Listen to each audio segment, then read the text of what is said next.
Բարև ձեզ, այսօր մեր երկրորդ ոդկասթն է, ոդկասթի ընթացքում պետք է խոսենք կրթության մասին, էթնիկ փոքրամասնություններին վերաբերող կրթական համակարգի մասին, հիմնականում պետք է խոսենք երեք այդ կրթական ոլորտի մասին, հիմնականում դա մանկապարտեզների կրթական համակարգն է, դպրոցների կրթական դպրոցում ինչպես է դասավանդվում էթնիկ փոքրամասնություններում թե ինչ կրթական համակարգ ունենք դպրոցներում էթնիկ փոքրամասնություններին վերաբերող եւ բարձրագույն կրթական համակարգի մասին այսօր հիմնականում այդ ուղղությամբ ենք խոսելու նաև խոսենք այլ թեմաներից, որոնք հենց վերաբերում են կրթությանը, թեկուզ միջազգային փորձին եւ այլն։ Խնդրեմ այսօրվա մեր ունենք նոր մասնագիծ, մեր մասնագիծը մի երկու բառով իր մասին ասի, որտեղից է, ինչ է ուսումնասիրում, որտեղ է սովորում։ Լավ, շատ ուրախ եմ, շնորհակալ եմ Տիգրան ջան հրավերի համար։ Մարիաննա Մանուկյանն եմ ես, Թբիլիսի քաղաքից, սովորում եմ Թբիլիսի Ջավախիշվիլի անվան համալսարանի միջազգային հարաբերությունների ուղղությամբ քաղաքական գիտությունների ֆակուլտետում ու այս տարի հնարավորություն ունեցա մի կիսամյակ սովորել Ավստրիայում, Զալցբուրգի համալսարանում ու դրա մասին էլ կխոսեմ ավելի մանրամասն, շատ ուրախ եմ հրավերի համար։ Ուրախ եմ, որ կարողացա համեմատել եւ Վրաստանի եւ Ավստրիայի կրթական համակարգները, տեսնել մեր համակարգի թերացումները, միգուցե նաև այնտեղի թերացումները համեմատել,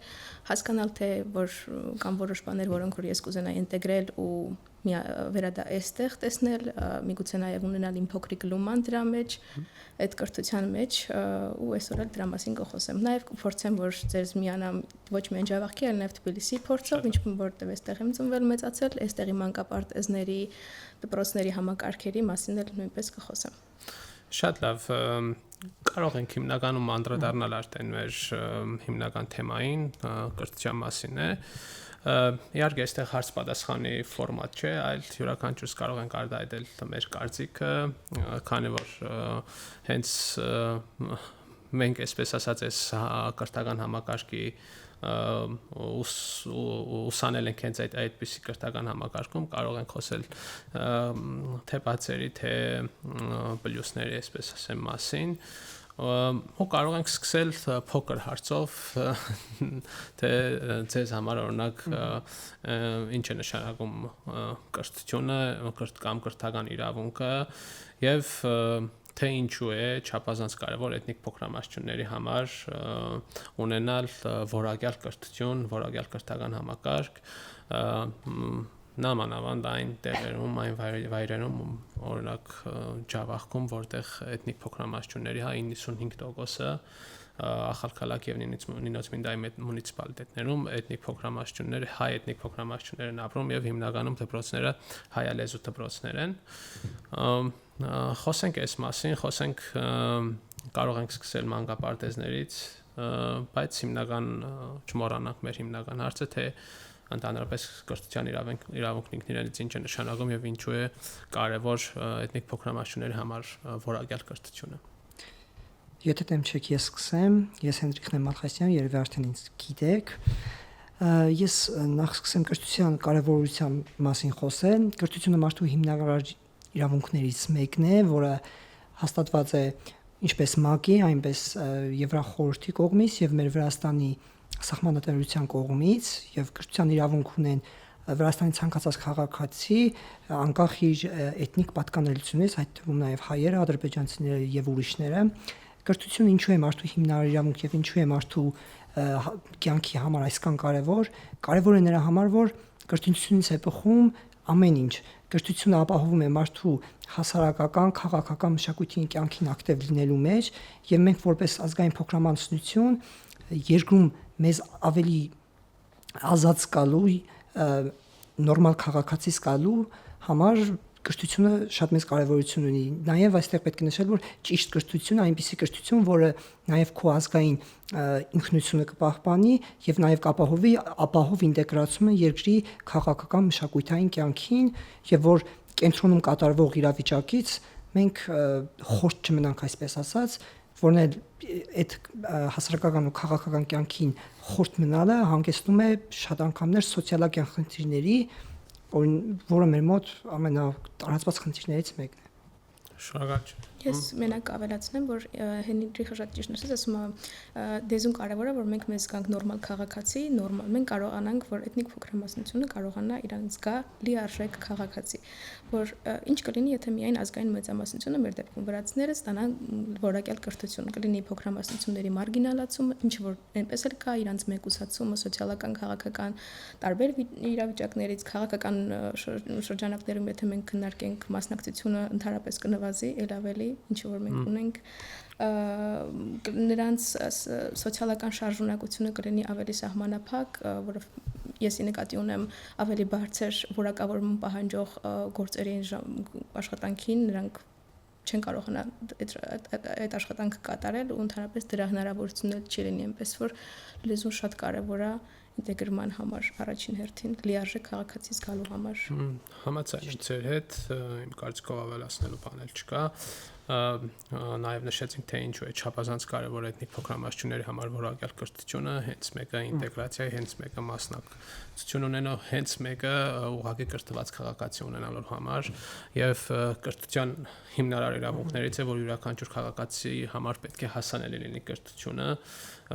թե լինի մանկապարտեզի կրթություն, թե դպրոցի կրթություն, թե բարձրակույն։ Անդրադառնանք մանկապարտեզներին, հա, մի փոքր ինչ համակարգային խնդիրների եք բախվում այստեղ։ Ես կուզեի սկսել Ջավախքի փորձից, որովհետև այստեղ երկար տարիներ Ջավախքում շատ հիմնախնդիրներ են եղել, հիմնախնդիրներից այդ մարտահրավերներից մեկը նաև որ կա մանկապարտեզների պակաս։ Օրինակ Ախալքալակի մունիցիպալիտետում 22 թվականի տվյալներով, 2022 թվականի տվյալներով, թե 23 թվականի տվյալներով,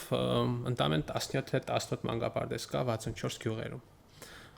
Դա սա ուղղակի կատաստրոֆ իրավիճակ է ու Ախալքալակի բնակչության հիմնական մասը այնտեղ իհարկե ուրիշ ծառայություններ նույնպես գործում են, օրինակ մոտակա գյուղերից տրանսպորտի տրամադրում քաղաքապետարանից, որպեսզի գնան այնտեղ մոտակա գյուղ երեխաները սովորելու, բայց հիմնականում այդ խնդրի լուծում չէ, հա, որովհետև ավելի լավ է 2-3 կամ 4 կիլոմետր հեռավորություն անցնելով փոքր երեխաները ու ծնողների մոտ չկա այդպիսի վստահություն, հա, որ տան այդ 4 կիլոմետրանոց ճանապարհը, մանավանդ երբ որ կան գյուղեր, որտեղ որ ճանապարհի խնդիր նույնպես կա, բարելաված ճանապարհներ չկան եւ այլն, բայց հիմնականում եթե խոսում ենք որակյալ կրթությունից ու կրթական համակարգի մասին ու ընդհանուր ուղղակի մանկապարտեզների մասին, հետաքրքիր կլինի թե ինչ ձևի է դասավանդում մանկապարտեզներում, թեկուզ խոսեցինք լեզվի մասին, հա, պետական լեզվի մասին, թեկուզ պետական լեզուն, ինչ մարտահրավերներ ունենք այստեղ, օրինակ ինչ ծրագրեր կան, կուզեի նշել, որ վերջի տարիներին այսպես ինչ որ մեզ հասանելի է տեղեկատվությունը, դա բիլինգվալ այդ համակարգի, թե բիլինգվալ կրթության ներդրումն է մանկապարտեզներում, բայց թե ինչքանով այդ ամեն ինչը, այսպես ասած, դրական ինչ որ փոփոխություն կբերի վրաց լեզվի մասով, դա դեռ, չգիտեմ, չեմ կարող ասել, բայց կարող եմ ասել այն, որ քանի որ տեղում եմ ապրում, գիտեմ, օրինակ իմ համար բիլինգվալ կրթությունը նշանակում է այն, որ պետք է իմանաս հա երկու լեզու կամ երկուսից ավել լեզու նորմալ, լավ ձևով, իսկ մեր դեպքում ինչ որ ես նկատել եմ, այսպես ասած, հիմնականում ով որ ավարտել է 1+4-ով ուսանողները վերադառնալուց հետ կամ տիրապետում են հայերենին նորմալ կամ վրացերենին, բայց ոչ երկու լեզուն միասին։ Նու դպրոցական կրթության եթե վերադառնանք այդ հայոց լեզվի կամ մեր մայրենի լեզվի հա մասին նույնպես կարող ենք խոսել, որովհետև այդտեղից է գալիս, որ երբ որ այդ լեզվի դասընթացները, մայրենի լեզվի դասընթացները քչացրել են եւ այլն, բայց հիմնականում այս բիլինգվալ կրթության մասին եթե խոսենք, իմ դիտողությունն այն է, որ չկա նորմալ կառուցվածք համակարգի, որն որ կարող է, չգիտեմ, 5 տարի հետո ինչ որ էֆեկտ տալ, ինչ որ արդյունք ունենալ, որբիսի փոխվի այդ փոքր տարիքից երեխաների մոտ լեզվական այդ բարիերը։ Դուք ինչ կարծիք ունեք այս մասին, չգիտեմ, սա ուղղակի փոքր, այսպես մեջբերում էր տեղում, որովհետև ես հիմնականում Նինոց Մինդայում գյուղուժմանայում եմ ապրում եւ այնտեղ անընդհատ շփում ունեմ, թե մանկապարտեզների դաստիարակների հետ, թե տեղի բնակիչների հետ եւ ես ինքս ծնող եմ եւ տեղյակ եմ, այսպես ասած, այդ բացերի մասին։ Ինձ թվում է, եթե կառուցվածքին շատ ուշադրություն դարձնել, այդ կարող է որևէ արդյունքի բերի, բայց եթե առաջնային ֆոկուսը միայն լեզվի ուսուցման վրա չի լինի, այսինքն եթե ֆոկուսը միայն լեզվի տերմինները սովորելու մասին է, դուրս է գալիս, որ կրթությունը առաջ չի գնում, այսինքն ուղղակի սովորում են լեզու, լեզվի գիտությունը, իհարկե, լեզվի գիտությունը զարգանում, սակայն կրթական իրավիճակով առաջ չեն գնում։ Ինձ թվում է այդ կլինի բացերից մեկը, որ կառուցվածքային առումով, ինչպես դուք նշեցիք, լավ դասավորված չլինի այդ ամեն ինչը, այսինքն մի լեզուն մայրեն լեզվով բացատրել ամեն ինչը տերմինները, ուշադրություն դարձնել ոչ միայն տերմինների լեզվի բացատրության լեզվի վրա, այլ նաև կրթությանը ընդհանուր առմամբ ես չեմ առնչվել բիլինգվալ կրթության հետ թերևս, այդպես որ որևէ sense լայն կարծիք չեմ կարող արտահայտել, գիտեմ որ շատ բարդ է իրագործել, որովհետև ինչքան էլ եղել տարբեր օրինակներ կան, օրինակ Էստոնիայում գիտեմ որ գոյություն ունի այդ բիլինգվալ կրթությունը, ու գիտեմ որ ինչքան էլ որ Էստոնիան զարգացած երկիր է, այնտեղ էլ է շատ բարդ այդ իրականացնելը, որովհետև հա լեզուն սովորում են ռուս փոքրամասնությունների մասին է խոսքը, իրանք սովորում են էստոնեն լեզվով, այն պատճառով որպեսզի ինտեգրվեն էստոնական հասարակության մեջ, սակայն չունեն ընկալումը իրենց որպես հասարակության մաս։ Այսինքն ուղղակի սովորում են լեզու, իսկ որոշ փոքրամասնություններ, ովքեր որ սովորում են ռուսալեզու դպրոցներում, նրանք ընդհանրապես ունեն պրոտեստի զգացում, որ մեզ անհարմար է սովորել այդ լեզվով, ինչի ենք մենք ընդհանրապես ինտեգրում այդ էստոներեն լեզուն, այնպես որ շատ բարդ է այդ ծրագիրը ինձ թվում է ինտեգրելը ու շատ մեծ աշխատանք է հարկավոր, որպեսզի կառուցվածքային առումով եւ այլ առումներով լինի, ինչպես դուք ասացիք, արդյունաբեր։ Ճիշտ է։ Ես ուղղակի կուզեի նշել նաև այն, որ հիմնականում այս ծրագրերը, հա, չգիտեմ, լինի դա բիլինգվալ, այդ ծրագիրը լեզվի դպրոցներում կա մի քանի այդպես ծրագիր, ուսուցիչ ապագայի հաջողություններ, թե չգիտեմ ինչ որ մոմավարից արմատեպից ցույց մասწავლებელი, դաղմար օգնական ուսուցիչ, հա, եւ այլն, որն հիմա փոխեցին էլի բիլինգվալ ուսուցիչ կարգա այդ ծրագրի շրջանակներում էլ նորից բիլինգվալ ուսուցիչներ են տրամադրում դպրոցներին։ Ուղղակի այս ծրագրերի հիմնական իմ կարծիքով հիմնական բացերից մեկը որն կարող է ժամանակի ընթացքում, որովհետեւ եթե լեզվի ուսուցման մասին է խոսքը, չենք կարող ասել, որ 1 ամիս հետո ինչ որ արդյունք կունենանք, հա, որովհետեւ յուրաքանչյուրս գիտենք մեր փորձից, որ երկար տարիներ, այսպես ասած, վրացերեն սովորելու համար, չգիտեմ, երկար տարիներ տանջվել, սովորել, կարդացել ենք, մինչև որ տիրապետել ենք ինչ որ մակարդակի վրացերենի, մեկ ամսում կամ 1 տարում հնարավոր չէ այդպես հասնել արդյունքի, բայց խնդրեմն հիմնականում խնդիրն ինչու է ներկայանում իմ կարծիքով, խնդիրը նրանում է, որ կենտրոնից է անընդհատ մշակվում Թբիլիսից, հա, չգիտեմ, կրթության գիտության նախարարության ինչ որ դեպարտամենտից, ովքեր մշակում են ծրագիր, բայց չուսումնասիրելով օրինակ թե Java-ում ինչ խնդիր կա, ինչումն է խնդիրը, որ այսքան տարի այսքան ծրագիր մշակում ենք, բայց միևնույն ժամանակ էլ նորից բախվում ենք նույն խնդրին, որ 12 տարի ավարտելուց կամ չգիտեմ 3-4 տարի այդ մանկապարտեզն ավարտելուց հետո էլի նորից նույն խնդիրն է մեր առջևում կանգնած, էլ նորից չգիտեն, չեն տիրապետում վրացերենին կամ պետական լեզվին։ Իմ կարծիքով խնդիրներից մեկը հենց դա է, որ ուսուցիչների տուն, մասնավորապես Սախլի, երևի իրենց տիրապետության տակ է, ինչքան հիշում եմ, այդ ամենը իրենք մշակում են ծրագիր հենց կենտրոնից, բայց չանցկացնելով ուսումնասիրությունները, չուսումնասիրելով այդ դաշտը, թե ինչ դաշտում պետք է այսպես ասած իրենք այդ ծրագիրը իրականացնեն եւ այլն ու գալիս են իրենց ծրագիրը ահագի ֆինանսական այսպես ասած ռեսուրսներ են ծախսվում այդտեղ, հա ու այդ ֆինանսական ռեսուրսները ու իրենց, չգիտեմ, նաև մնացած ռեսուրսները մարդկային եւ այլն ծախսվելուց հետո դուրս է գալիս որ ապարդյուն են ծախսել այդ ամեն ինչը։ Իմ կարծիքով բացերից մեկը նաև դա է, որ չկա համապատասխան ուսումնասիրություն ու ուղղակի վերևից մշակված, այսպես ասած կենտրոնից մշակված ծրագրեր են, դրա համար էլ չգիտեմ, այսօր եթե խոսում ենք bilingual այդ կրթության ծրագրի մասին, իմ կարծիքով անցնելու է 5-10 տարի, էլ տեսնելու ենք, որ մենք ուղղակի 5-10 տարի անտեղի ժամանակ կորցրեցինք, որովհետև ծրագիրը մշակված էր էլի կենտրոնից, ուղղակի ծրագիր կոչվելու համար, ու չգիտեմ այսպես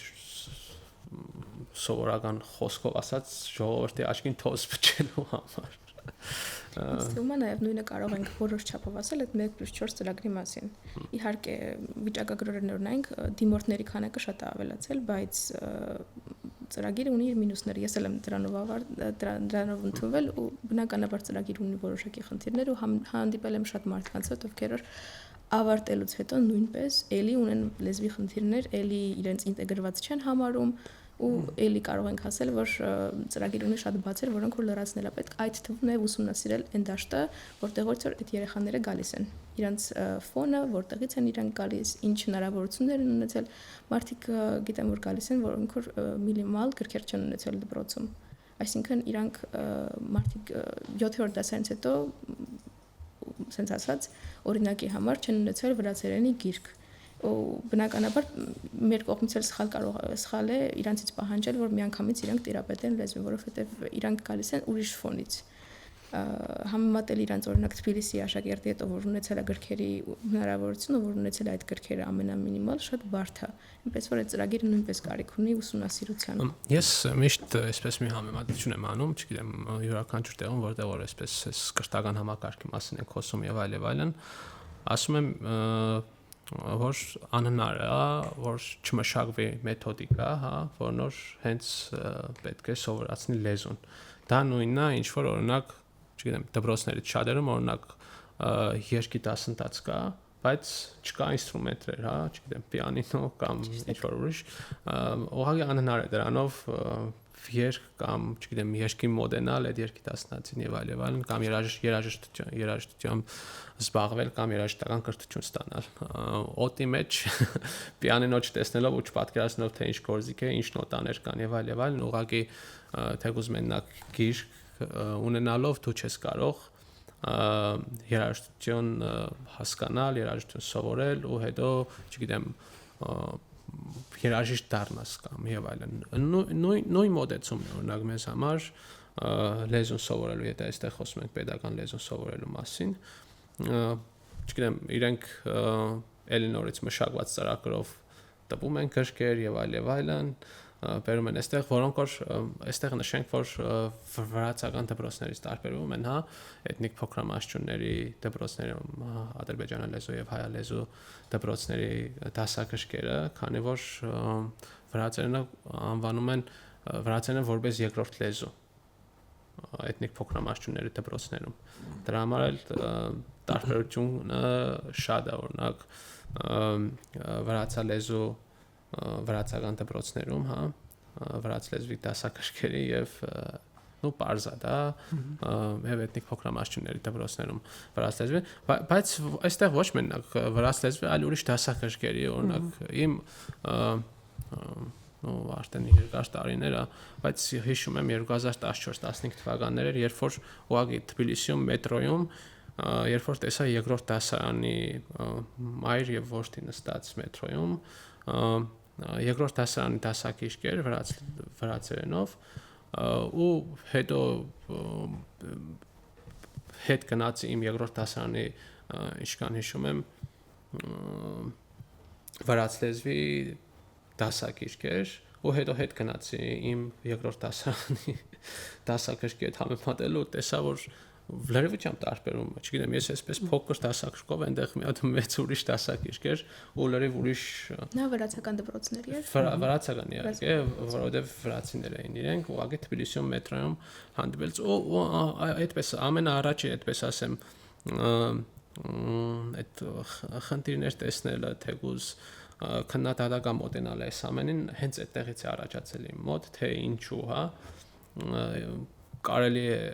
վրացա լեզու դպրոցներին տրամադրել, չեմ ասում, որ Վրաստանում, չգիտեմ, վրացա լեզու դպրոցներում կրթության մակարդակը մի այլ կարգ է, բայց այն որ վրացա լեզու դպրոցների եւ էթնիկ փոքրամասնությունների դպրոցների կրթական որակը տարբերություն կա, որ մենք ավելի ցածր ենք, դա նաեւ վերջի ուսումնասիրությունների, հետազոտությունների արդյունքում էլ դա կա նաև վերջերս հրապարակվեց UNICEF-ի ուսումնասիրությունը, որտեղ որ այստեղ ավելի շատ ուսանողների մասով էր, էթնիկ փոքրամասնությունների ուսանողների մասով այնտեղ կար գրված, որ իրենք դժվարանում են խոսել վրացերենով, դժվարանում են արտահայտել նախադասություններ կամ քննարկել ինչ-որ թեմաներ, որովհետև բառապաշարների պակաս կա, նաև կարտատածի հասկացությունը, հա, կիտխից գազի արևա, այդպես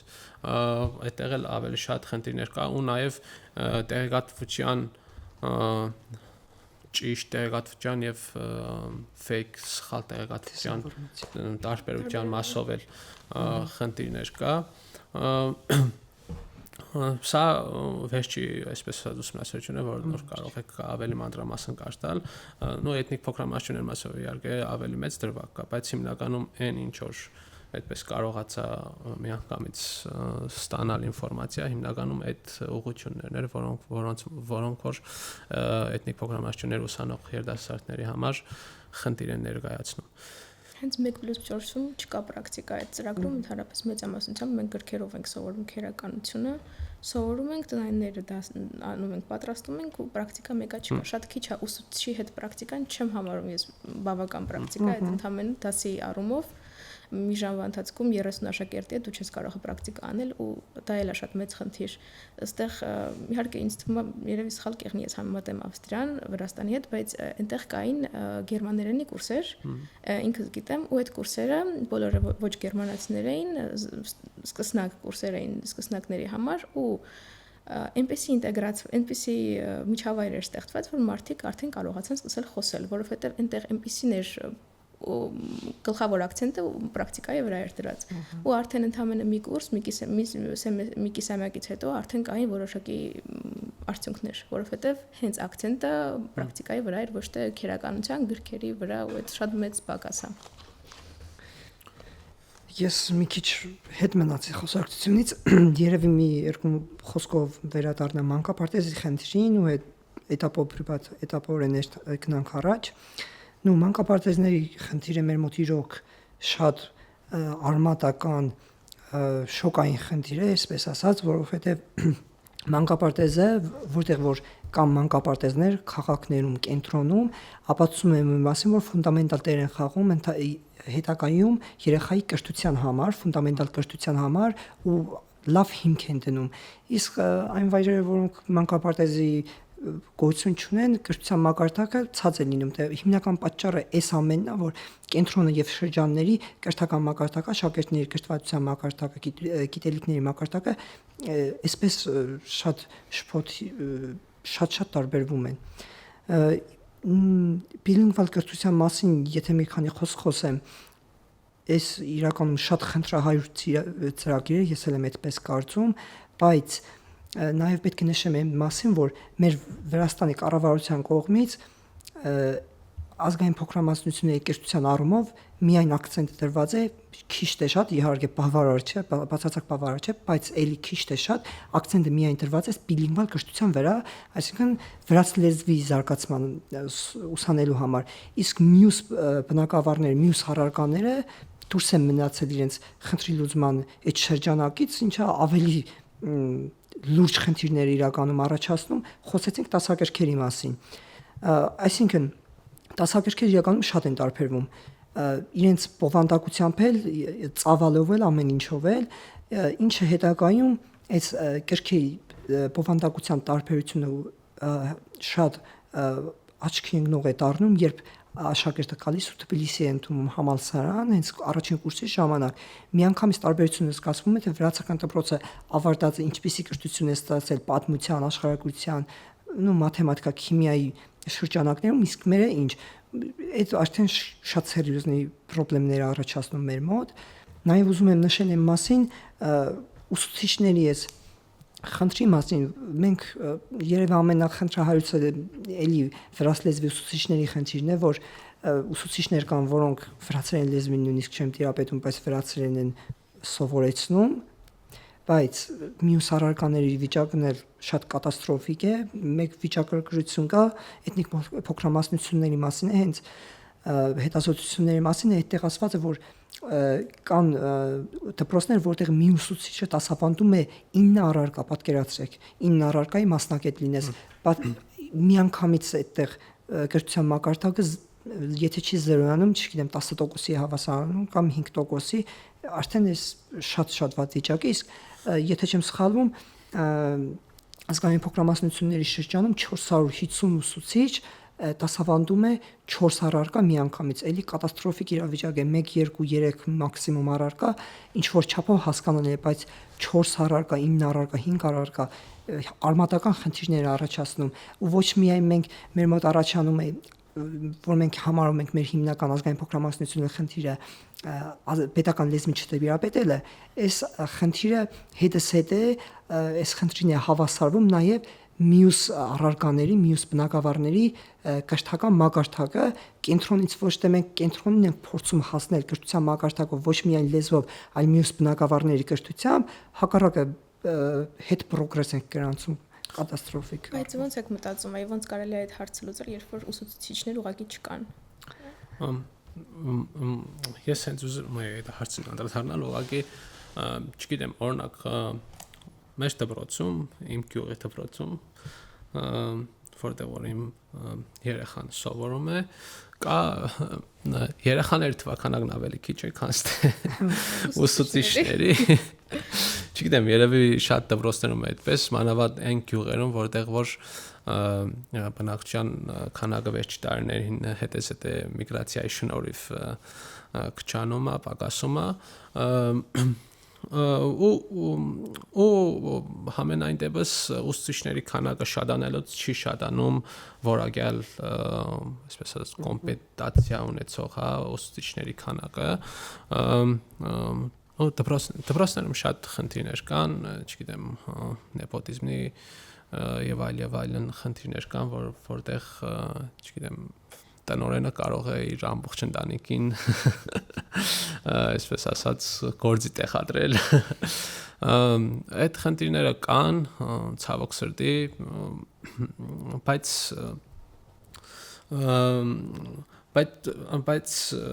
չգիտեմ, մենք մինչև չունենանք այսպես ասած իրավաբանորեն կամ ժողովրդավարական այն կառուցվածքի երկիր, չգիտեմ, ինչպես նշեց իր Ավստրիան կամ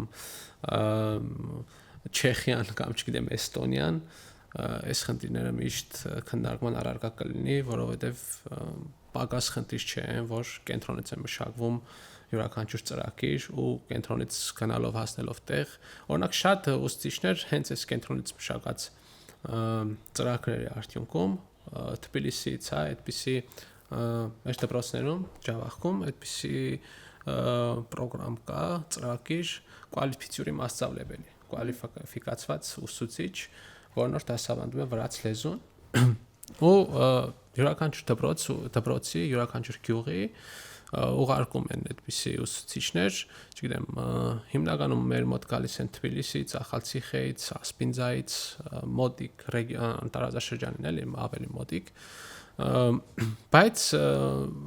օրինակ չգիտենալով թե որտեղ են գալիս, իմ կարծիքով երևի, օրինակ մեր մոտ իմ դպրոցում նման դեպք եղել է, երբ որ Թբիլիսից ուսուցիչը եկավ, ուներ նորմալ կրթություն, մագիստրատուրա եւ այլն, վրաց լեզուն լավ, վրաց լեզվի բանասիրական ուղղությունով էր ավարտել, լավ տիրապետում էր, որովհետեւ մեկ շաբաթվա ընթացքում ավելի շատ բան սովորեցինք, քան թե 8-9 տարվա ընթացքում տեղի ուսուցչի կողմից այսպես ասած տրամադրված դասընթացների ընթացքում, բայց ինչ տեղի ունեցավ այն, որ այդ մարդը տեղեկացված չէր, որ մեր մոտ սառնամանիք կա Java-ում, այսպես ասած, բուկ, բորան, ցուրտ ու չհամակերպավ այդ կլիմայական պայմաններին, մեկ շաբաթ հետո ուղղակի հեռացավ, նաև ոչ միայն կլիմայական պայմաններ են այնտեղ կար տրանսպորտի բացակայություն, գյուղից մինչև կենտրոն, օրինակ քաղաքն ինոց մինտա եւ այլն, որն որ այդ մարդկանց համար շատ կարեւոր է, որովհետեւ իրենք իրենց ամենօրյա, այսպես ասած, սնունդի կամ, չգիտեմ, հարցերը լուծելու համար, որովհետեւ տրանսպորտ լինի, որովհետեւ իրենք կարողանային գալ ճանապարհների վատ վիճակը իհարկե հիմա վերանորոգեցին, իմ ասածը 2010-11 թվականների մասին է Եվ այլն, այդպես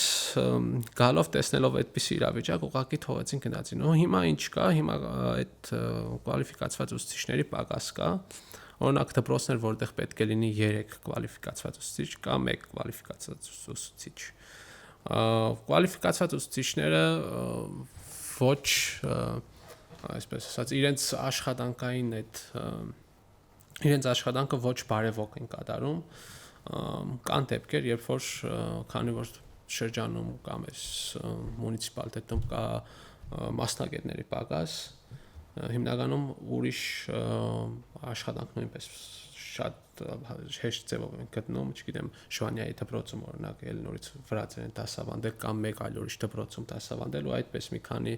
դպրոց ու ուղղակի աշխատում են աշխատավարձի համար, այսպես ասած, ու մոռանում են թե ինչի համար են, այսպես ասած, այդ կվալիֆիկացված ուսուցիչները եկել գյուղ ու ինչի համար պետք է դասավանդեն։ Իհարկե այդ դեպքերը շատ չեն, բայց այդպիսի դեպքեր էլ կան։ Բայց ամենակարևորն ինչ է, կարևորն է, որ քիչ է այդպիսի մասնագետները մինիմում 3 կվալիֆիկացված ուսուցիչ պետք է լինի դպրոցում։ Քանի որ տեսեք ինչ ձևի է, եթե մի կվալիֆիկացված ուսուցիչ է, ենթադրենք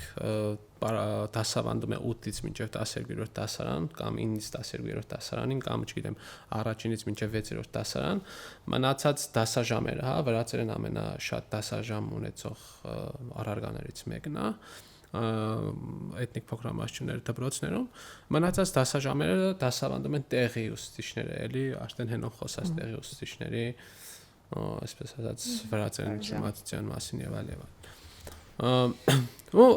շատ խնդիրներ կան, առանցիկ խնդիր կարող ենք դիտարկել նաեւ այն, որ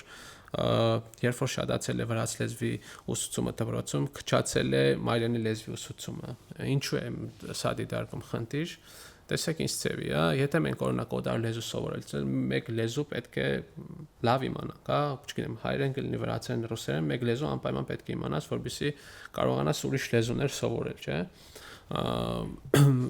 Ցավոք սրտի մենք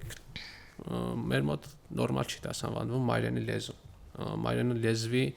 այսպես ասած, ուշադրություն դարձնող չկար մինչև վերջերս, օրինակ այդ սերտիֆիկատի համար քննություն Ացիայի այդ process-ին մայրենի լեզվի ուսուցիչները չէին մասնակցում, չգիտեմ, վերջի 2 տարին է ինչ այդ սերտիֆիկատի համար այդ քննություններին հիմա մասնակցում են։ Ու նաև Վրաստանի համալսարաններում չունենք այդպիսի, հա, հայոց լեզվի բանասիրական ֆակուլտետի, այսպես ասած, ֆակուլտետ, որտեղ որ կարող են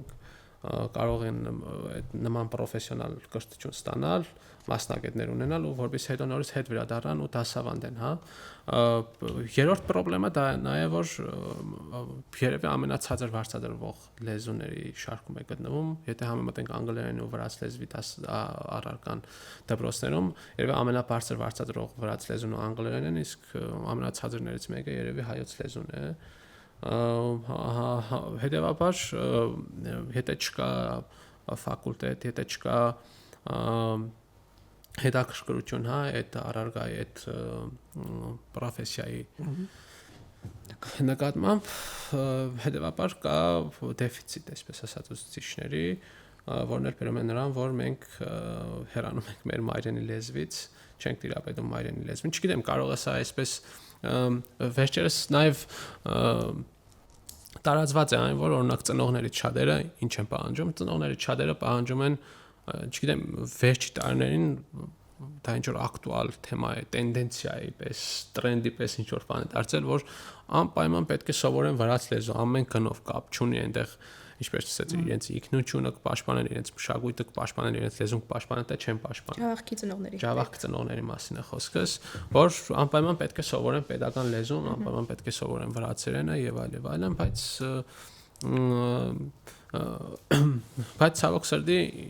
ինչ ծևի են սովորում, արդեն գիտենք ինչ ծևի է, 1+4-ն է հիմնականում, դպրոցներում շատ բացեր կան այն մասով, որ ծնողները չգիտեն իրենց իրավունքների մասին, թե իրենք ինչպես պետք է պաշտպանեն իրենց երեխաներին կամ իրենք ինչպես պետք է պահանջեն որակյալ կրթություն իրենց երեխաների համար, մենակ դպրոց ուղարկելով կամ չգիտեմ, լավ կոշիկ ու պաուսյակ գտնելով չէ այդ կրթությունը։ Մանավանդ հիմա, երբ որ 21-րդ դարում, չգիտեմ, ինտերնետ, արհեստական բանականություն եւ այլն, ու գրեթե երեխաների հետաքրքրությունն էլ հենց այդ ուղղությունով է, ավելի շատ ինտերնետ, օրինակ շատ դեպքերում լինում են դեպքեր, երբ որ այդ արհեստական բանականության օգնությամբ իրենք կարող են լուծել մաթեմատիկայի կամ ինչ-որ խնդիրներ ու ուսուցիչը չի կռահում, որ լուծված է ChatGPT-ի կողմից այդ խնդիրները, բայց նաև ուսանողներն են ճիշտ օգտագործում, բայց պետք է հասկանանք, թե ինչու համար պետք է օգտագործենք, ուսանողները դեպքում երևի այդպես բարդ է, որովհետև պլագիատը միշտ պատժվում, ոչ միշտ ցավոք սրտի, որովհետև պլագիատը ստուգող ծրագիրը անգլերենով է ստուգում, իսկ թարգմանում է չի նկատվում։ Չգիտեմ, մեր մոտ օրինակ ես Իլիայի համալսարանն եմ ավարտել, այնտեղ պլագիատը, չգիտեմ, շատ ամեն ձևից ստուգվում էր ու պատժում էին խիստ։ Հա, այդ մասին, բայց դպրոցներում այդ խնդրը շատ է, որովհետև ուսուցիչների մեծ մասը համացանցն ուղղակի օգտագործում է թերթելու համար։ Ինձ գիտեք ինչ է հետաքրքրում, ինչպիսին է ոչ ֆորմալ կրթության վիճակը ձեր ռեգիոնում։ Ցավոք սրտի ոչ ֆորմալ կրթության վիճակն ավելի վատ է։ Օրինակ նշեցի այն ժամանակ գրքերի, պակասի մասին։ Ոչ մենակ գրքերի պակասի, այլ գրադարան չլինելու մասին դպրոցներում, օրինակ հայալեզու դպրոցում, եթե Թբիլիսից ինչ որ վրացերեն գրքեր են ուղարկում, որովհետեւ գրադարանի այդ տեղը լրացնելու համար, դադարք չմնալու, բայց ուղղակի ես չեմ հասկանում, ինչի չեմ մտածում, որ վրացերենի գրքեր չեն կարող կարդալ, ուղղակի չեն կարող հասկանալ։ Չգիտեմ, շատ ուսումնասիրություններ կա, որ էթնիկ փոքրամասնությունների, այսպես ընդհանուր վերցնեմ, էթնիկ փոքրամասնություն ոչ մենակ հայերի, որովհետև կոնկրետ թիվը չեմ հիշում հիմա, բայց էթնիկ փոքրամասնությունները ընդամենը 28-ից 30% է տիրապետում վրաց լեզվին։ Աղքի թե ընդհանուր։ Որնոր շատ քիչ է։ Որնոր շատ փոքր թիվ է, սա այն մասին է, որ կարող է կարդալ, կարող է լսել, կարող է խոսալ եւ այլն։ Իհարկե այդ եթե վերցնենք A1-ի կամ A2-ի տոնի, կարող է ավելի բարձր լինի այդ տոկոսը, բայց ընդհանուր եթե վերցնում ենք կարդալ, լսել, խոսալ եւ այլն, այդ մասով ունենք այսպիսի ստատիստիկա։ Ոչ ֆորմալ կրթության մասով կարող ենք անդրադառնալ նաեւ այս հասարակական օրգանիզացիաների մասով, քանի որ մեր մոտ հիմնականում ոչ ֆորմալ կրթությունը միշտ այսպես աջակցել է հասարակական օրգանիզացիաները, հասարակական կազմակերպությունները, կան նաև տեղում մունիցիպալիտետի կողմից ինչ որ կլուբներ, ասեմ, չգիտեմ, այլ նորից ինչ որ կազմակերպություններ, որոնք որ հիմնականում բարի կամ չգիտեմ, այդպես դասների վերաբերյալ են։ Ընդհանուր առմամբ Վրաստանում, ոչ մենակ Ջավախքում, Վրաստանում այս ոչ ֆորմալ կրթությունը կամ այդ պրոֆեսիոնալ, մասնագիտական այդ կրթությունը, որ ասում ենք, օրինակ ինչի է, որ Չեխիայում, չգիտեմ,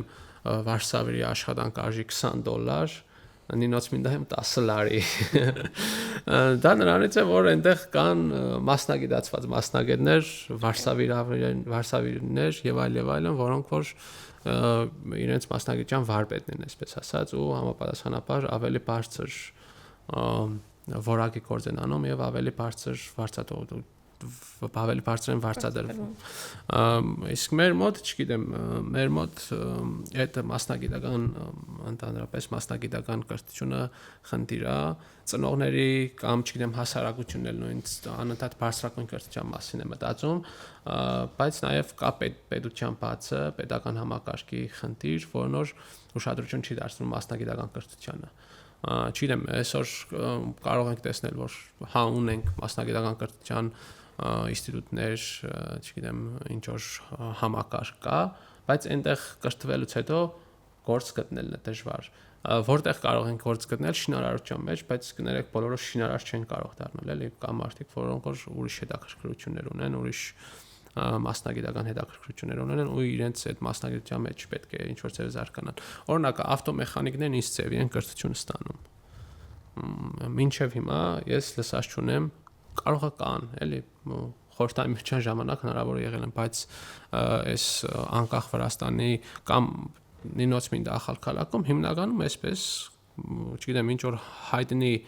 ավտոմեխանիկի մոտ գնում են որպես աշխատելու համ սովորելու էլի, բայց չկա թեորիա, մենակ պրակտիկա է, այսպես ինչ որ ինչ որ մի ուրիշ մեքենայի, մի ուրիշ մարդու մեքենայի վրա ինչ որ պրակտիկական փորձ, հա, ստացավ, չստացավ, նորից կփորձենք մեկ ուրիշի։ Օրինակ կոշկակարությունն էլ է դրանից, որովհետև մեծամասամբ ուստաներից էին սովորում, ու հիմա ընդհանրապես չկա տենց կոլեջ, որտեղ որ կարող են գնալ այդ գործը սովորել, մեծամասամբ ինչ որ տեսնես ծևի, հա, օրինակ կոշկակարության մեջ էլ նույն խնդիրն է, որ կոշիկ վերանորոգել են սովորում կոշկակարի մոտ, հա, բայց այնտեղ ավելի եթե լինի մասնագիտական, հա, այսպես կրթություն, ավելի ուրիշ դիզայն եւ այլն եւ քո ընդանուր այդ ստեղծագործական մտքի արտահայտումը եւ այլն։ Ինչի մասին որ չխոսեցինք, իմ կարծիքով այն էր, որ դպրոցներում չկա քննադատական մտածելակերպի, մտածողության ուսուցում եւ ստեղծագործական մտածելակերպի ուսուցում։ Ու նաեւ կուզեի վերադառնալ այն ամենին, ինչ որ դու ասեցիր սկզբից, հենո, այն մասով որ այդ մասնակցության, հա, պահանջատ իրական այդպես ինչ որ մոդեցում չկա, իմ կարծիքով այդ կրթության որակի պակասի պատճառով էլ է, որ չունենք։ Ու նաև վերջում կուզեի 1+4-ի մասով մի փոքր խոսայինք ու ավարտենք այս մեր այսօրվա ոդկասթը, քանի որ դիմորդներ շատ իհարկե այդ անտանունակությունների քննությունները ավարտվեցին, բայց սեպտեմբերից կունենանք նոր ուսանողներ 1+4-ի ու փոքր ինչ որ մեր ակնարկը տանք, թե իրենից ինչ է նշանակում 1+4-ը, ինչ բացեր ունի կամ ինչ լավ կողմեր ունի, եթե ունի, որպեսզի եթե լսում եմ մեզ մի փոքր պատրաստված կան։ Երևի ես խոսեմ 1+4 ծրագիրը չեղածից էլի լավ է, նախ եմ փաստահարձանագրենք, որ 15 տարի առաջ բացարձակ էս կրթական ծրագիրը չկար, բայց բացասական չէ մինուսները իրականում բավական շատ են ինչու պատճառով ըստ ինձ 0-ից 1 տարվա ընթացքում վրացերեն լեզվի յուրացում այն աստիճանի, որ այդ լեզվով ինչպես հայերենով կկարողանաешь սովորել քո մասնագիտությունը շատ քիչ է։ Այդ մի քանի ֆակտորներից է կախված, նախ տարբեր համալսարաններում տարբեր ձև է ընթանում այս կրթական process-ը, լեզվի ուսուցման process-ը, կարող է Ջավախիշվիլին ուրիշ ձև ընթանա, Իլիայում ուրիշ ձև, Բժշկականում ուրիշ ձև, այդ փաստերն արձանագրեն, ինչ աստիճանի է ընթանա, միևնույն է 1 տարվա ըստ լեզվի այդ աստիճանի յուրացումը, այդ աստիճանի յուրացումն որ թույլ տա մասնագիտությանը ընթացքում 4 տարի սովորել մասնագիտությունը շատ քիչ է։ Ըստ իմ կարծիքով երևի այս ծրագիրը մի քիչ պետք է երկարացնել, եթե դպրոցներում այս խնդիրը չեն կարող լուծել լեզվի, որովհետև այս խնդիրը իրականում շատ արմատական է, պատճառն ինչն է։ Շատ եմ նկատել, որ մարդիկ, ովքեր ավարտել են Թբիլիսիում համալսարաններ, կապ չունի, շատերը այդ 4 տարին, որ պետք է իրանց մասնագիտությունը յուրացնեին, այդ 4 տարիներն են իրանք նվիրել լեզվի ուսուցմանը ու ընթացքում ոչ թե իրանք իրենց մասնագիտությունն են սովորել, այլ ուղղակի այդ 10 տարի ընթացքում լեզուն են ինչ որ աստիճանի յուրացրել, չգիտեմ լավ վատ աստիճանի, բայց լեզուն են յուրացրել ու իրենց մասնագիտությունը լուսանցքից այն կողմ է մնացել ու հետագայում երբ որ դիպլոմը վերցնում են իրանք գալու են դպրոց աշխատելու կամ չգիտեմ ուր բնակավարում աշխատելու կատաստրոֆիկ իրավիճակ է առաջանում, երբ որ դիպլոմի մեջ գրած է որ դու իրավաբանական կրթություն ունես, իրականում զուպրիտով կամ անկից սովորելի աստիճանով ես հավարտել կամ չգիտեմ, իրականում քո մասնագիտությունը չես տիրապետում այն պատճառով որ լեզուն չգիտեիր ու այդ 4 տարին որ պետք է տրամադրել քո մասնագիտությունը յուրացնելու համար լեզուն ես սովորել։ Հարացնել ինձ թվում է մի տարուցավել ոչ բոլորը համաձայն կլինեն դրան մասնակցել, որովհետև մեծամասնությունն էլ շատ վատ է դիտարկում այդ մի տարի կորցնելը ու միգուցե ես մտածում եմ միգուցե դպրոցից հետո լիներ կոլեջ ավելի մասնագիտական, որտեղ որ կլիներ հենց ոչ միայն քո ինչ որ մասնագիտության կոնտրած մասնագիտություն ուսուցումը, այլ նաև լեզվի ուսուցումը։ Ուսուցա կոլեջից հետո գնայր այդ 1+4-ը, եթե դրա կարիքը զգայր կամ էլ կշարունակեիր, որովհետև չեմ կարծում որ եթե երկարացնեն, շատերը համաձայն կլինեն դրան մասնակցել։ Սա վերջի հարցին վերադարձանք, բայց սկզբից այն հարցին, թե ընդհանուր այդ հասարակական այդ process-ի ներգրավումը ուսանողների ընդհանուր եթե դուք ունեք այդպես ինչ որ փորձ, չգիտեմ, օրինակ շատ համալսարաններում կա այդպիսի ուսանողական, չգիտեմ, պրոտեստ, որտեղ որ տարբեր հարցեր են բարձրացում, թե կրթական ոլորտին, թե ընդհանրապես երկրին վերաբերվող ինչքանով են մեր ուսանողները ներգրաված այդ հասարակական process-ների մեջ կամ ինչքանով են իրենք զգում որպես այս հասարակության անդամ ու ներգրաված են այդ process-ների մեջ ու նաև մինչև ցես տալ այս հարցի պատասխանը նաև 1+4-ի մասով այդ ընդհանուր ծրագիր չունենալը, հա, որ Իլյան ուրիշ ծրագիր ունի 1+4-ի մասով, Թբիլիսի պետական համալսարանը ուրիշ ծրագիր ունի 1+4-ի մասով, այդ ամենը իհարկե բացերից մեկն է, նաև այն որ ճիշտ է 1 տարին շատ քիչ է, բայց 1+4-ի լինելը նշանակում է այն որ դպրոցներում չի ուսուցվում վրացերենի նորմալ վրացերեն, հա, կարող են անդրադառնալ նաև վերջի կրթության ու գիտության նախարարները այնքան շուտ են փոփոխվում, չեմ էլ հիշում որ նախարարի անուն ազգանունը չեմ էլ հիշում թե որը, բայց վերջերս արված այսպես ասած տեղեկատվություն է, որ ապագայում ուզում են փակել 1+4-ը, թե ինչի հիման վրա չկար այդ հայտարարությունում, ոչ մի տեղեկատվություն թե ինչի հիման վրա, թե ինչ ուսումնասիրության հիման վրա են ուզում ապագայում փակել 1+4-ը, բայց որ հայտարարության մեջ կար այն որ դրա կարիքը չկա։ Չգիտեմ, օրինակ ես մտածում եմ այն մասով, որ դրա կարիքը չկա այն առումով, որ ներդրել են բիլինգվալ կրթությունը, դրա հույսը ունեն, որ բիլինգվալ կրթություն ստացողների մի մասը կարող է այն ձևի տիրապետել 12 տարի հետո վրացերեն, որ չգիտեմ 1+4-ի կարիքը չլինի, 1+4-ի կարիքը չլինի, կամ չգիտեմ ինչի հիման վրա հիմնված չեմ կարող ասել, եթե դուք ունեք, օրինակ ես մտածում եմ, որ իրենք այդ բիլինգվալ կրթության վրա են շատ մեծ հույս դնում, իմ մտածելով էլի որպես, բայց իմ կարծիքով եւս մեկ անարդյունք ծրագրերի ցուցակին դասվող ծրագիր է, որը նույնպես ոչ մի արդյունքի չի բերելու, ինչի համար չի բերելու, օրինակ սովորական հասարակ ձևով ասեմ, իմ կարծիքով լավ կլիներ օրինակ վրացերեն լեզվի ուսուցման հետ մեկտեղ, հա, թեորիան ենթադրենք, ինչ մեթոդիկայով եւ այլն, իմ կարծիքով մեթոդիկա չկա, լավ կլիներ, որ երկրորդ դասաժամը լիներ ավելի պրակտիկ, խոսակցական վրացերեն ուսումնասիրելու համար, որովհետեւ նինոց մինդայում դու չես կարող դուրս գալու վրացերեն օգտագործել, ենթադրենք սովորեցիր դասակարգով, որովհետեւ չկա վրացերենի օգտագործման ինչ որ վայր, միջավայր, չկա կոնտակտ չունես դու ոչ մի վրացախոս մարդու հետ, միանգամից հայերենով ես շփվում, այն էլ դիալեկտ հայերենով, ոչ թե, չգիտեմ, գրականով եւ այլն, նո տեղի բարբառով, այսպես ասեմ, ու իմ կարծիքով այդ խոսակցական վրացերենի կուրսը առարգան ներդրող ավելի մեծ արդյունքի կարող էին հասած լինել, քան թե, չգիտեմ, ինչ որ բիլինգվալ ծրագրեր, իհարկե բիլինգվալ ծրագրի շատ մեծ նշանակություն ունի։ Օրինակ մենք արդեն բիլինգվալ պետք է լինեինք, էլ այսպես ասեմ, ու շատ մեծ, այսպես ասած, ճանապարհ անցնելուց հետո վրացերենի ու հայերենի պլյուս ռուսերենի կամ անգլերենի տիրապետելուց հետո եւ այլն, բայց դա պետք է լիներ այդ դպրոցական կրթության հիմքից էլի այդպեսին, որովհետեւ տեսեք արդեն բիլինգվալ անձնավորությունը մարդկային ռեսուրս արդեն մեծ բան է նշանակում իր պետության համար եւ շատ մեծ արժեք արժե համակարգ կարող է ստեղծել իր պետության համար, չգիտեմ, այնտեղ թարգմանչական սերվիս կլինի, ինչ որ միջազգային եւ այլն, որտեղ որ կարող է այս ռեսուրսը օգտագործել, այս մարդկային ռեսուրսը։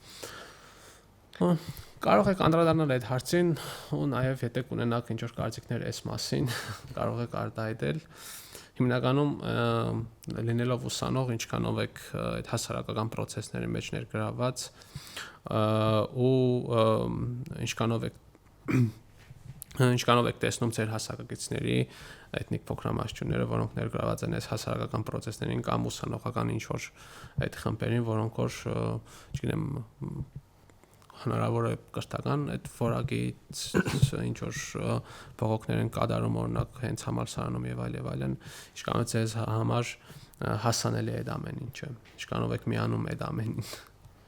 Համալսարանի ինքնակառավարության մեջ մենք ունենք էթնիկ փոքրամասնություններ։ Չգիտեմ, բայց համալսարանի ինքնակառավարումները այդքան էլ ինքնակառավարվող չեն էլ այդպես։ Համենայն դեպս չկան, այնպես որ դրան էլ չեն մասնակցում էթնիկ փոքրամասնությունները, ինչ-որ ծրագրերի, ինչ-որ կլուբերի, ինձ թվում է շատ չնչին է մասնակցությունը։ Եթե չհաշվենք, եթե դուք նկատի ունեք ինչ-որ քաղաքացիական կոպոզիցիան արտահայտել ակցիաներին, բնականաբար մեր էթնիկ փոքրամասնությունները մասնակցում են, բայց համալսարանում ինչ-որ այնց ինիցիատիվա, որ իրանք լինեն մասնակից է, ոչ միայն ինքնակառավարման մեջ ինչ-որ կլուբերում, ինձ թվում է շատ չնչին է։ Համենայն դեպս ես չգիտեմ։ Շատ մինիմալ է իրականում էս թեկուզ քաղաքական հասարակական process-ներին մասնակցելը կամ այն շարժումը, որ կար 1+4-ը ուփասո անվճար, թեկուզ այդ առումով մինիմալ չէր, բայց իմ հասակակիցների կողմից շատ քիչ էր մասնակցությունը այդ հարցին, այդ խնդրի լուծմանը այն ժամանակ որ հենց ուղիղ կապ ունեին դրա հետ։ Իսկ իմ կարծիքով շատ հետաքրքիր հարց բարձրացրիր այդ 1+4-ի համար, երբ միակ պետությունը որտեղ որ իր քաղաքացուն վրացերենը գումարով են ստանում։ Վերջ տարիներ երևի անցյալ տարիներից այդ անվճար սովորելուց այդ կամպանիայից հետո ընդունեցին որոշում, որ 100 այդ անվճար ուսանողների տեղը պետք է լինի 200 էլի 200 ադրբեջանական թեմից 200 հայ թեմից որնոր հնարավոր է որ մեր հայերիս համար, որովհետև հայերիս ուսանողները այդպես 1+4-ում բնակչության թևի հետ համեմատ շատ քիչ է, որովհետեւ համեմատենք ադրբեջանական թեմի հետ, ադրբեջանական թեմը 1200 ավելի ուսանող է ամեն տարի ընդունվում 1+4-ով, մեր մոտ 2024-ին, չէ, 23 թվականի տվյալներով, ինչքան հիշում եմ, 450 հոգի, որը այսպես ուղղակիորեն նշանակում է կեսի ֆինանսավորումը էլի 200 ուսանողի, որոնք որ ամենաբարձր ֆինանսավորումն ինչպես են ֆինանսավորում, ով որ ստացավ ամենաբարձր բալը 80 բալային այդ սիստեմայով, հա, այդ 80 բալով սիստեմայով գալիս են 200 հոգի ցած, այդպես ասեմ, ենթադրենք հասան 55, կլինի 55-ը այդտեղ այդ գրանտ ստանալու պետական ֆինանսավորում ստանալու շեմը բայց այդպեսի շեմ չկա տեղադրված ուղղակի այսպես ասած այդ 200 ուսանողի ֆինանսավորման պահանա կամ 100 նախքան 200 ուսանողի ֆինանսավորման պահանա պետական ձևով եւ ընդհանրապես մեծ մասն իր ուսումը ստանում է վճարովի համակարգով պետական լեզու սովորելու համար այս ակտիվության խնդրին, որ անդրադառնանք կրթության առումով, կրթությունը ինչ դեր է խաղում հասարակական քաղաքական կյանքում ակտիվ լինելու մասին, հենց UNICEF-ի վերջին Կվլևայի հետազոտության ուսումնասիրության արդյունքում այնտեղ կերած էր, որ դեզինֆորմացիայի եւ նորմալ ինֆորմացիայի տարբերում ազգային փոքրամասնությունների մոտ շատ ցածր մակարդակի է, այդ ամենը իրականում գալիս է էլի լեզվի չիմացությունից ու եթե դուք չես տիրապետում լեզուն, այսինքն ամեն տեսակի ինֆորմացիային կարող ես հավատալ։ Իսկ այստեղ հանգեցնում է այս ամենը նրան, որ միատեսակ կարծիք է ձևավորվում այդ կոմպակտ հասարակության մեջ ու դա հանգեցնում է հենց քաղաքական հասարակական process-ներում մեկ կարծիքի շուրջ համախմբում ու մասնակցությունը քաղաքական կամ ուրիշ հարցերին շատ մինիմալ է դառնում։ Այդ շատ լավ օրինակ վերեցի, շատ լավ ավելի ճիշտ ակնարկեցի։ Քանի որ իրավ այս կավելացնեմ հետո։ Ասավելացնում։ Ինձ թվում է նաև այն փաստն է, որ չեն մասնակցում, որովհետև չեն ընկալում իրենց որպես այդ հասարակության մասնիկ։ Նաև վերաբերվում է ցույցերին, երբ որ ասում է այդ ցույցերը, երբ որ բազմամասշտաբանոց ցույցեր էին, դա մեզ չի վերաբերվում, ուրեմն մենք էլ չենք գնա, դա շատ բաների է վերաբերվում, ոչ կրթությանը։ Ասում են թե ես այդտեղ եթե ինձ թվում է կան մարդիկ, ովքեր մտածում են, եթե ես այստեղ գործ չգտա, կարող եմ գնալ օրինակ Հայաստան, այնտեղ թեկուզ եւ դրանով զբաղվել ու դրա համար չեն ընկալում իրենց որպես հասարակության մասնիկ ու մտածում են, որ որոշ բաներ իրենց չեն վերաբերվում ուղղակի ու չեն մասնակցում։ Հա, այդպես բաներ կան։ Քանի որ իրավիճակը այդպես խոսացինք ընդհանուր իրավիճակից, ինչ կարելի է ձեռնարկել, ինչպես պետք է էթնիկ փոքրամասնությունների համար այդ որակյալ կրթության հասանելիությունը, այսպես ասած, հասանելի լինի, մեծացնել, ինչ փոփոխություններ պետք է անել, ինչ բարելավումներ պետք է անել, բարդ հարց։ Շատ։ Միգուցե առաջինը նրանց ուղղակի ասել, որ նրանք իրավունք ունեն պահանջել որակյալ կրթություն, առաջինը սկսել դրանից, որ իրենք էլ պահանջեն։ Պահանջատեր պետք է լինեն։ Պահանջել անպայման այդ որակյալ կրթությունը։ Ոչ մենակ աշակերտը, նաև ծնողը պետք է պահանջատեր լինի այնպիսի հարցի նկատմամբ, ինչպիսին այդ կրթությունը։ Իհարկե։ Հետո ուրիշ կարծիքներ չկա, կարող ենք այս շատ իրականում շատ բարդ հարց է ու պահով ավարտել։ Իրականում իրոք շատ բարդ է, ինչ մտածել։ Եղեք պահանջատեր, եղեք պահանջատեր։ Առաջինը դրանից սկսենք։ Պահանջն է ծնում օրենք։ Պահանջն է ծնում իրավունք։ Շնորհակալություն մասնակցության եւ անկեղծ խոսալու համար։ Շնորհակալություն հրավիրի համար։